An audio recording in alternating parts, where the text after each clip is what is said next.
Praise the lord. ಎಲ್ಲರಿಗೂ ದೇವರ ಪರಿಶುದ್ಧವಾದ ನಾಮಕ್ಕೆ ಸ್ತೋತ್ರವಾಗಲಿ. ಈ ದಿನದಲ್ಲಿ ದೇವರ ವಾಕ್ಯವನ್ನು ನಾವು ನೋಡಿಕೊಳ್ಳೋಣ.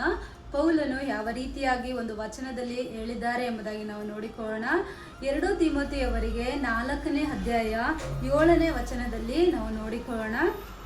ನನ್ನ ಓಟವನ್ನು ಕಡೆಗಾಣಿಸಿದ್ದೇನೆ, ಕ್ರಿಸ್ತ ನಂಬಿಕೆಯನ್ನು ಕಾಪಾಡಿಕೊಂಡಿದ್ದೇನೆ. Amen, hallelujah.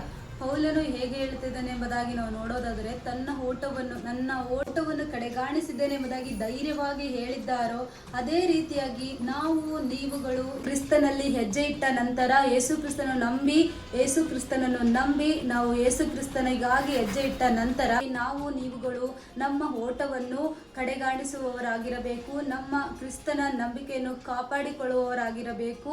ಕ್ರಿಸ್ತನಿಗಾಗಿ ಇಟ್ಟಂತ ಹೆಜ್ಜೆ, ಕ್ರಿಸ್ತನಿಗಾಗಿ ಇಟ್ಟಂತ ಗುರಿ ನಾವು ಹಿಂದಕ್ಕೆ ತೆಗೆಯಬಾರದು. ನಮ್ಮ ಓಟವನ್ನು ಕಡೆಗಾಣಿಸುವವರಾಗಿರಬೇಕು, ಕ್ರಿಸ್ತ ನಂಬಿಕೆಯನ್ನು ಕಾಪಾಡಿಕೊಳ್ಳುವವರಾಗಿರಬೇಕು. ದೇವರು ನಿಮ್ಮನ್ನು ಹೆಚ್ಚಾಗಿ ಆಶೀರ್ವಾದ ಮಾಡಲಿ. ಆಮೆನ್.